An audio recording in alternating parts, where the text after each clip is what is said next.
കാർഷിക വിളകൾ ഒഴിഞ്ഞ് ഗ്രാമം വിമാനത്താവളമായി മാറിയപ്പോൾ നെടുമ്പാശ്ശേരിയുടെ കാർഷിക പഴമയെ ഓർപ്പിച്ച അത്താണിയിലെ ശില്പം. തലച്ചുമടുമായി പോകുന്ന കർഷകന് ഭാരമിറക്കി വെക്കാൻ സ്ഥാപിച്ച കരിങ്കൽ അത്താണിയാണിപ്പോൾ ശില്പിയുടെ കരങ്ങളിലൂടെ രൂപമാറ്റം പ്രാപിച്ച് പഴയ പ്രതാപവുമായി നിൽക്കുന്നത്. നെല്ലും പച്ചക്കറി കൃഷികളും കൊണ്ട് സമൃദ്ധമായിരുന്ന ഒരു പ്രദേശത്തിന്റെ പഴമയുടെ ചരിത്രം പേറുകയാണ് അത്താണി. നെടുമ്പായി എന്ന് ചുരുക്കപ്പേരുള്ള നെടുമ്പാശ്ശേരി ഒരു കാലത്ത് കാർഷിക വിളകളാൽ സമൃദ്ധമായിരുന്നു. കാർഷിക വിളകൾ തലയിലേന്തി കിലോമീറ്ററുകൾ താണ്ടിയായിരുന്നു അന്ന് കർഷകർ അങ്കമാലിയിലും എളവൂർ ചന്തയിലും എത്തിയിരുന്നത്.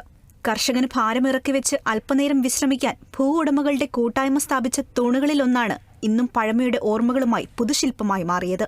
ശില്പിയും ഫൈനാൻസ് കോളേജിലെ അധ്യാപകനുമായ പ്രൊഫസർ പി കേശവൻകുട്ടിയുടെ കരവിരുത് പതിഞ്ഞപ്പോൾ അന്യാധീനപ്പെട്ട കരിങ്കൽ പാളി ഒരു ശില്പമായി മാറി. എന്റെയൊക്കെ ചെറുപ്പത്തിൽ ഇങ്ങനെ ഒരു അത്താണി ഉണ്ടായിരുന്നു. അവിടെ ആളുകൾ തൊഴിലാളികളും കർഷകരും അവരുടെ ചുവട്ടു സാധനങ്ങളെല്ലാം കൊണ്ട് നിറക്കി വെച്ച് വിശ്രമിക്കുക. അവിടെ മോരും വെള്ളം അതുപോലെ കഴിക്കാനുള്ള ലഘു സാധനങ്ങളൊക്കെ കിട്ടുമായിരുന്നു. ആ ഒരു കാലം എനിക്ക് ഓർമ്മ വന്നു. അന്നത്തെ ഓർമ്മ എൻ്റെ മനസ്സിലുള്ളത് കൊണ്ട് അന്നത്തെ ഒരു കർഷകൻ ആരോഗ്യ ദൃഢഗാത്രനായ കൃഷിക്കാരനെയാണ് ഞാൻ രൂപകൽപ്പന ചെയ്തത്. നാൽക്കവലയിലെ പട്ടത്തറയിൽ 10 അടിയോളം ഉയരത്തിലാണ് പച്ചക്കറിക്കുട്ടയും ഏന്തിയ കർഷകനോടൊപ്പം പഴയ കരിങ്കൽ പാളി സ്ഥാപിച്ചത്. അന്നത്തെ പഴയ അത്താണി തന്നെയാണ് ഇവിടെ ഉപയോഗിച്ചിരിക്കുന്നത്. വിമാനത്താവളമായി വികസിച്ച നാടിന്റെ ചരിത്രം പുതുതലമുറയ്ക്ക് പകർന്നു നൽകുകയാണ് ഈ ശില്പം. Kerala vision news, Kochi.